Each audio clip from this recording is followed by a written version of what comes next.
Welcome to Ignite Your Confidence for women in leadership who want to speak up and stand out. I'm your host, Karen Laus.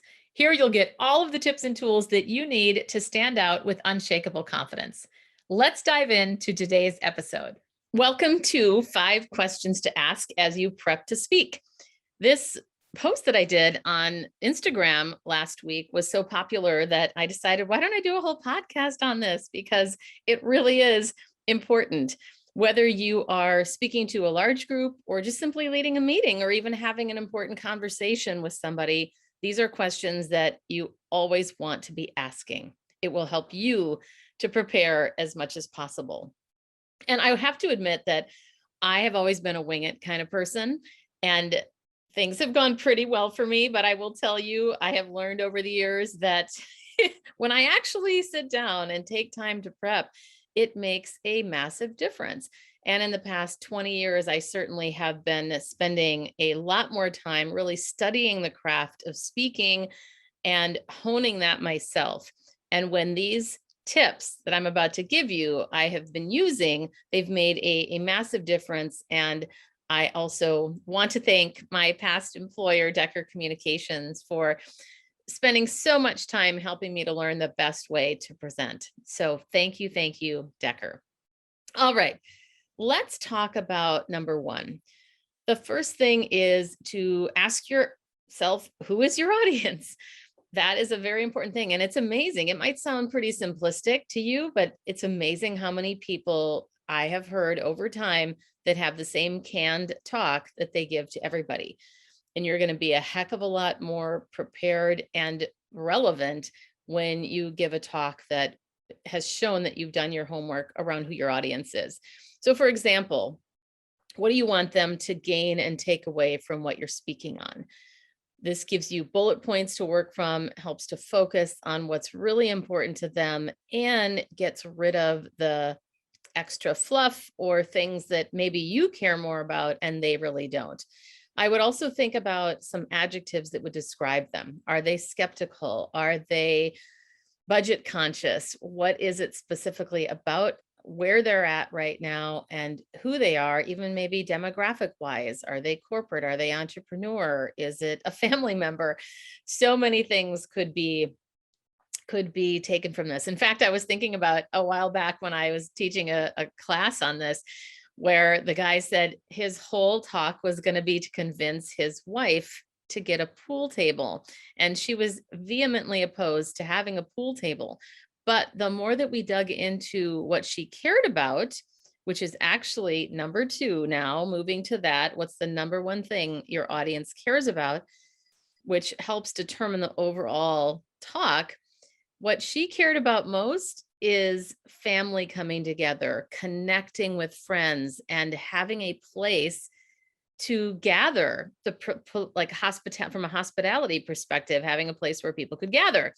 So he totally went with that angle, and I never heard if it worked or not, but it certainly was a great angle and talk, because he thought most, what is it that really matters to them? And this may be very simple. Well, there's all this hopefully should be simple so that we can all get it, but I won't qualify my next analogy. I will just tell you that if any of you back in the day have had an experience buying a car, I know it's easier now, but when you, or a salesperson, let's just stick with the car analogy though. I know back many years ago when I was looking at cars and the salesperson kept talking about features I didn't care about. And the one thing I really wanted was a cup holder big enough to hold my water bottle and in the right spot for me. So it's really funny how I really thought, okay, this guy's wasting my time, and our audiences can get impatient. And if we're lucky, they might say something, but most of the time they're not going to say anything. They're just going to either tolerate and then walk away listening to us, or they're going to tune us out. Most likely they're going to tune us out. And as Donald Miller says, if a person doesn't think that you're going to help them survive or thrive, they're not going to stay with you. Let's move to number 3. Where do they sit now related to your topic, and where do you want to take them? This one is critical to have a clear lead of your story. What is it that it is matters to them in a way that, like, let's say they're really skeptical about this new program that you're trying to get installed at your company compared to somebody else who's really supportive. Now, your angle is going to be very different. So, really being thoughtful about what is that where it is that I want to take them. So, if you think about, let's say they're more on the budget conscious side, then you want to address that in the lead of your story. Maybe it's something like this program will help us overcome our budget issues or something like that. If they're risk averse or they lean into risk, again, two totally different situations based on what you're going to actually come to them with. But the key is to have a lead of your story or headline that's going to grab their attention and almost nod in recognition of, yes, I want more of that. It's even similar to an elevator pitch. When I talk about elevator pitches, the idea of bringing in the problem that you're going to solve pretty close to the front. Something like, I could tell you, for example, that I'm a leadership and communication coach and I help women speak up and stand out. Or I could say, you know how women often hold back from sharing their ideas? Well, I'm on a mission to change that. I help women over 40 in the corporate world who are already in senior leadership overcome that doubt and speak with confidence that's unshakable. So, bringing up the problem that you solve is also another important thing to think about.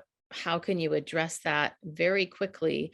And then when you think about this number three, where they sit now related to your topic and where you want to take them, that's really important, again, from a mindset perspective for you, but also if you're in, let's say it's a talk, but it's also a conversation.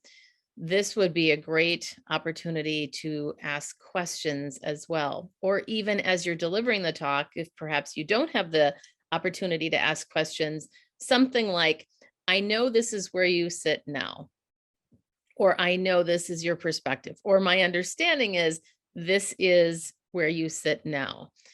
And the opportunity is here, something like that. And even to say, we have an opportunity to XYZ, or it's important that we XYZ, something that goes into what is the focus and how does that address their needs. Number four, what action do you expect them to take after your talk? This is one I will tell you where most people falter. They forget, even good salespeople sometimes forget the ask. Here's what we say instead. We say, if you're interested, let me know. Or if this sounds good to you, send me an email. We need to be more direct. We need, number one, to think, what is the ideal action that I want them to take? And then ask them to take it. So instead of, if you'd like to know more, say, would you like to know more? Or it could be a very specific direction to say something like, in the next week, take a moment to think about what I have to say and spend 15 minutes reflecting on this. Or that's a little bit more on an inspirational level, but perhaps it's something like, by the end of next week, it would be great if you could make a decision and get back to me. Otherwise, I will follow up with you by next Friday. But something that gives them direction to take or action to take, but you also may play a hand in that, especially if you're in sales or if you want to be part of that follow up, which generally speaking, I would suggest that you do. And the other thing is, you want to make it specific. You don't want to say, for example, let's say you're doing a subject on getting healthier by going to the gym. You don't want to say something like at the end of your talk, so hope everybody gets healthier and you now go to the gym. No, no, no. It's something like, by the end of next week or by X date, spend one time going to the gym and doing, now that in and of itself would be a good action of just go to the gym once. Or you could go deeper and say, by the end of next week, go to the gym once and do a combination of 30 minutes on cardio, perhaps one of the machines there, and then spend 25 minutes on arm and leg weights or something like that. But you get the idea. Being as specific as possible will help ensure that they actually do take action. Now, the reason why adding a date is so important is because that creates more urgency. You're throwing out an expectation by which you want this action to be done, or by which they're going to also benefit from the action. Now, and it will also increase the likelihood that they'll do it. Number 5 is, how will your talk and expertise benefit them? We're all holding this antenna, or we're not holding it. We're all wearing this antenna above our heads called the WIFM. What's in it for me? And if you can immediately, as you're preparing, rather, think about, what are they going to get from this? And a lot of times we spend our focus on what the company will get, or what are the benefits to the organization. If you can make it personal to the person, that's going to drive more action and incentivize them to take action. So for example, if they're thinking about, let's see here, if we go back to the gym example, let's say that, what are the benefits? Well, you're going to feel good and you're going to have more energy. So there are 2 benefits right away. As you think about the benefits, as you're preparing your talk, those could also be your key points. If the focus and the main idea behind your talk are benefits, then you could have those. There are 3 benefits to this topic. Boom, boom, boom. Now, related to personal benefits, we'll use an example for this in the workplace. Instead of saying these systems will make more money for your company. Now, if it's the CEO or people that are directly impacted by the money that the company makes, that's one thing. But most people in an organization aren't directly impacted. But if you could say something like, this is going to give you more exposure to the executive team, or this is going to give you more visibility in the organization and you're going to look like a rock star. Things like that, that's motivating. But it all goes back to where we started. Who is your audience and what do they care about? So let's do a review here. First one, these 5 questions to ask as you prepare to speak. Number 1, ask yourself who your audience is. 2, what's the number 1 thing they care about? 3, where do they sit now related to your topic and where do you want to take them? 4, what action do you expect them to take after your talk? And 5, how will your talk and expertise benefit them?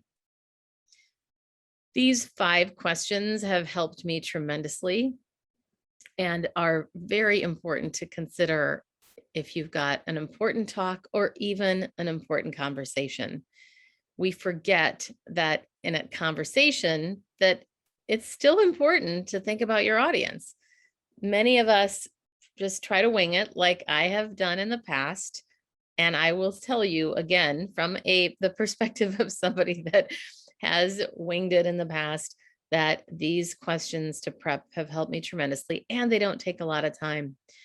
You could streamline this and just simply think, who's your audience? What is the action you want them to take? And what are the benefits? That could make it simple. That's a great foundational tool. So on that note, I'm going to love you and leave you. I hope that this has been helpful. And specifically, if you have other thoughts on what you are interested in related to my podcast episodes or any other content that I put out on social media, I would absolutely love to hear from you because I want to make this as relevant to you as possible. The other thing is, I'm not sure when you're listening to this, but I am recording this on August 15th, 2021. My group coaching program is coming out on September 9th, coming out meaning it's available. I have got 5 spots and I would absolutely love to have you join if you would like to. Well, I should say, let's talk about it. I would love to have a conversation with you to see if it's a fit. And again, 5 spots, and that is specifically for people specifically for women who want to speak with unshakable confidence. You'll get tools on your personal brand, how you want people to experience you, to things like actual speaking, actual recording. I'm going to record you and you'll get feedback, as well as more deeper dive into content and how to make a powerful ask, as well as how to tell great stories and give examples that are relevant in conversation. So on that note, have a wonderful rest of your day. Ask those 5 questions as you prep before you speak in any situation. And that's a wrap of another episode of Ignite Your Confidence. I'm your host, Karen Laus. Thank you so much for listening. If you loved today's episode, please subscribe and leave a review. It helps other people find the podcast faster, and it certainly helps me. If you're interested in more tips and tools around confidence, please join me over in my Facebook group called Ignite Your Confidence with Karen Laus. Remember, you too can stand out with unshakable confidence.